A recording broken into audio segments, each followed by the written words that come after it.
different, and I'll explain that a little bit more in a second. I also want to mention this is my first ever conference and my first ever academic presentation, so bear with me. So this is a result of research that I did as a part of an independent study while I was in Senegal and Morocco a couple months ago, and this was the culmination of my research while I was there. And while we were there, we had a week in Morocco, and I had the pleasure of seeing and playing with this band Bakumba Fusion, which is headed by Mbemba Diabate, who's a griot from Casamance. He's the chorus player in yellow there. And I had this moment of realization where, I asked if I could sit in with the band because that's what you do when you're a musician and you really want to meet a band. And I did, and it wasn't like they asked, what do you know, or what can you play? We just played music, and none of us had, there was one musician who was a jazz-trained musician, as I am, but we really didn't have a similar background. To some degree, none of us had a single common language, and we were somehow able to put on a performance that was passable as music and hopefully communicated some degree of joy or emotion to the audience there in Rabat. And because of that, we had different traditions, we had different experiences and ways of relating to music, but we were able to be in that place and make music. And that sort of was the catalyst for this project, researching, how improvisation can be used in a context of communication, in a context of globalization and universalization of communication in that sort of regard. So the playing moved all of us differently, but it facilitated a communication, which I just said. And this quote up here is from Mbemba saying, "There are musicians from other countries, Côte d'Ivoire, Togo, Cameroon. They're not my ethnicity, they're not Senegalese. They have another rhythm. They can't play like us in Senegal. So we are forced to improvise." So that's the point. We weren't playing Senegalese music. We weren't playing music from Cameroon. We weren't playing jazz. We were playing something that was its own invention that would only ever happen in that moment that we were playing. And I also want to say this paper was, for me, the first time I had ever, in the months I was in Senegal, I was introduced to decolonial thought, and I was introduced to these new ways of meaning making that weren't just set up by the institution and set up by the Western institutions. So I took an approach to this research and to this presentation, which I have given in several different instances, that was different than just, here is my research, here are my sources, here are the things. I wanted it to be something that was accessible to me, to the people who I interviewed for it, to musicians that I've been playing with, and I wanted it to be accessible. So I made a point to have personal reflection in it. I made a point to have poems, and I also did traditional source analysis, but I was very critical of a lot of the sources that I was using. And I also do want to mention, especially since I'm at an academic conference, this presentation is different because I want it to be able to be something that I can present to my peers in the music department, which I have, to my peers in my interdisciplinary school, to my peers in a global studies department. This isn't strictly a field-based research. This is something that I want to be accessible. And I also do want to mention that I included narratives of other musicians in this, and that's because I'm not so postmodernist that I don't think I can't make claims, but my claims are only based on my experience, and my experience as a researcher does include a lot of information, but it doesn't tell the whole story because I don't know that. And I also, in regards to that accessibility, knowledge needs to be mobilized and knowledge needs to be challenged. So that was kind of my approach and why I took the form of incorporating different styles of writing within this thesis. So the musicians who I spoke with, I could have come to Senegal and said, I'm going to write about Senegalese music, but I was only there for 3 months. I have absolutely no authority to say that I know anything about Senegalese music with that amount of time. So I decided to take an approach where I interviewed several musicians from different walks of my life, and they're all people who work on a global scale of interaction with other musicians. So my first interview was with Jovino Santos Neto, who has been a longtime mentor of mine, who's Brazilian pianist and multi-instrumentalist composer, who now lives in Seattle. But he is, one of his connections with improvisation is specifically with his work with Neto, who is a musician and just amazing human being who everybody should look up, but who kind of pushes the boundaries of what expression is and what music is. And Jovino has worked with him putting some of Neto's music on paper, and kind of we were able to talk about what that was, and also about Jovino's experience being a Brazilian musician and now living outside of that and improvising with and working with other musicians outside of his tradition. Next, Mbemba Diabate, who I had mentioned, I met in Morocco, but he's actually from the Casamance region of Senegal. He's a griot, but now lives in Morocco, and so he's not within his endemic group of musicians and family of musicians. And then Martine, who I also met in Morocco, but she's Canadian, trained in the jazz school, but has done a lot of work with the Haitian band Wesley, I think they're called. And I interviewed her mostly because we had a similar background, but also she just started this organization called Thaim in Rabat, and it's an organization where it's bringing together performing artists and visual artists and creating this sort of collaborative space. But she was very aware of being an outsider and being a quote-unquote educated outsider, and I wanted what her experience being conscious of that was, and what her experience coming from that education into a different place as an outsider was. And finally, I worked with Gabi, who was my Dakar connection.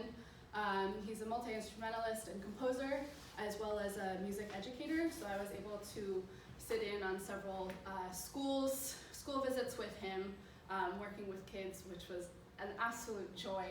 And kind of, I also took kalimba, the thumb piano lessons with him, and that was my learning music from a different perspective than my college perspective of an ivory tower of music and theory and that sort of thing. So these are the artists who I included narratives of in my paper, and a lot of their experiences inform the way that I am presenting what improvisation is. So what is musical improvisation? And this is a question that I probably to a point of nauseam ask musicians, and I've never gotten an answer that is satisfactory, even after writing this dissertation. And I think that's kind of the point, is that it's something that is not definable. It's not something that you can put in a curriculum or you can teach, but rather it is what it is in the moment. And with that, there's no definition. People try to define it, and there are a lot of misconceptions about that. So the Oxford Handbook of Improvisation says that it is according to the inventive whim of the moment and without written or printed score and not from memory. And I find that so problematic, because anything you can ever play is going to be from memory. You remember how to play your instrument. You remember what notes sound like. You remember what emotion you're trying to convey or what story you're trying to tell. So that's wrong. Without written or printed score. And I also find trouble with that, because how many thousands of recordings of Moonlight Sonata are there? Because they're all different. They're all taking place at a different time. People will go to see a concert with music that they know, but that's because in the moment that music is different. Maybe less so with some current music, but that's a whole other story. So those are some things about what musical improvisation is. There's also a lot of demeaning qualities that people have tried to place on improvisation, saying, it's music without any rules, or it's music that's completely invented, or it's completely made up. And I think a lot of that has to do with, a lot of racial hierarchies. I found that especially when there's a documentary called On the Edge that I watched, which is this 4-part series that BBC did back in the 80s or early 90s.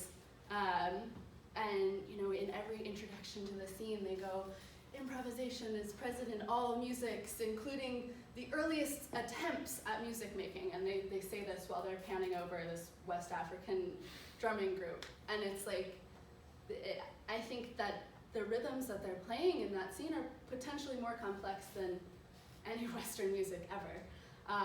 So there's those sort of connotations of what improvisation is. It's something that is invented, and that's also not true, because a lot of improvisation and a lot of the freedom that is garnered in improvisation comes from the very nature of the highly informed and practiced structures that exist within improvised music. I also want to distinguish between the application of improvisation in local musics and improvisation in global music. So a local music in this context I'm defining as somebody who is improvising with somebody who has, or a group of musicians rather, who have the same sort of background. So that's a jazz quartet. If I'm playing with people who have been trained in the same way who I have been trained with, we're going to be connecting on different levels and be able to get to different levels than like in the context I mentioned at the beginning in Morocco, where almost none of us had a similar background. So the global improvisation is kind of more my focus for this interpretation, but there are similarities between the two.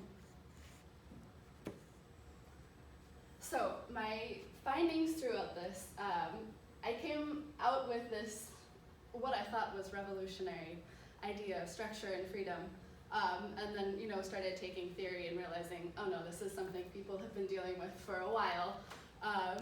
But I came at it, I found it myself, and I felt really proud of that. So there's this idea I had mentioned before about structure being important for the freedom of musicians. So within specifically, I was in Senegal when I was learning this, so within like a drum group, there is somebody who is in charge of moving the song, who is in charge of moving that moment along. But it's not like they have complete freedom. There are these highly structured and interwoven rhythms that have to be moved in certain ways. And so they're really, really structured. But within that structure, they have this absolute freedom to, make a certain section go on longer if that's what, the dancer is doing something that needs that rhythm, or the people are feeling like, yeah, this, maybe people need a little bit longer to chat, so we'll be a little cooler, or no, people are gonna stop talking, we're gonna play really loudly. So there's that freedom, and in the same way, in like a jazz setting, you have the form of the tune, you have the chord changes, and you're going to be playing that. In other instances of music, there is that interplay of structure and of freedom, and that structure, sometimes the more structured and the more limited, the more freedom you're able to transcend from that. Next, I talked about improvisation as communication, which I thought was really interesting, that every single person I interviewed for this brought up almost in the same language this idea of improvisation being a means of communication. I also yesterday got to speak with one of my favorite bands ever, which I didn't realize was playing here, Diabate, who is a choral player from Gambia, was here, and I spoke with her in the band. And I was asking them, they said the same things. Improvisation is a means of communication. And that doesn't just mean within the musicians. That doesn't just mean to the audience. It's this constant interplay of the energies from the audience, from the temporal moment that we're in, and we're able to, listen to that and change what we're doing. And this isn't to say that, music is the universal language, because it's not. There's a lot of things within a localized music context that just don't translate. If somebody plays a quote from a song that they hold near and dear to their heart, that makes them feel a certain way, and that affects the people who they know in a certain way, then it's just going to be different if people don't get it. But there is certain ways of affecting emotion that are, I think, that transcend the endemic iterations of music. And I also, because this is, I'm at a philosophy conference, but I'm an ethnomusicologist. I've given this presentation at my music department, and I've given it for global studies. I want to take this beyond music, because it's not just about, becoming better players or communicating better in music. Ultimately, improvisation is something that we do every single day. You don't wake up with your to-do list and say, okay, this day is going to go exactly according to these steps, and if it doesn't, guess I can't do anything. That's not how life works. Something happens, there's traffic, you take another route. Or they don't have what you want at your breakfast, you get something else.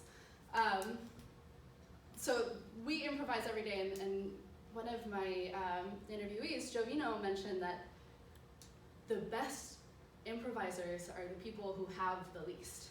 So if there are people who, you have your tools, you can plan so much, and then when those things are taken away, you're forced to improvise. And that's sort of that idea of limitation. If you limit the things that you think you need, you're going to have to improvise. I think the most important thing that can be taken from what I was discovering and what I was discussing with improvisation is the fact that there is this act of intensive, almost radical act of listening that occurs on a bandstand when people are brought together who don't have a similar music background. Because you can't come to that place and think, I know how this is going to work, I'm going to be leading this, because it'll sound bad. You won't be able to communicate effectively with your band members if you're trying to just impose yourself. You won't be able to communicate effectively with your audience if you're just imposing what you think the moment should be. You have to have this constant listening and getting out of the way of what that moment should be. And that's something that I think is applicable in this moment in time when people are coming into places of power and thinking that they have this agenda of how things should work. And they have this laid out plan, but they don't listen to the moment or the ways that these things are practiced. And I also, in a way, being at a conference like this, I see improvisation as a means of practice of what theory is, because you can be so prepared with, what your backed up theory and your backed up sources are, but if you're not actually in the moment practicing what that is and practicing how that changes moment to moment, then that theory means nothing. It's not applicable, it's not practiced, it's not what an actual thing is.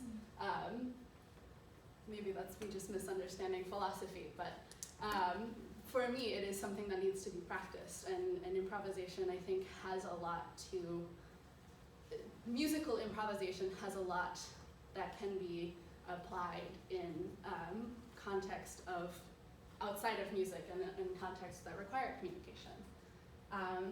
And finally, because we had extra time, I want to include one of the poems that I had in my paper. Red earth and baobab trees, spaced far apart. A goat or two say Nakamu, welcome to Senegal. If you stop a sec and try not to think, the silence is immense. Because, en fait, the silence is a place to untense. Listen to your instinct and the steps that brought you here, then listen to your spirit and move forward with no fear. You are and continue to be. So let yourself relax into time and into this place, and sit a while and think. A Piedco calls you back to now, and remember where you are. Up to now, and from now on, remember Senegal. The things you learned, and the things you forgot, and the things you wish you did.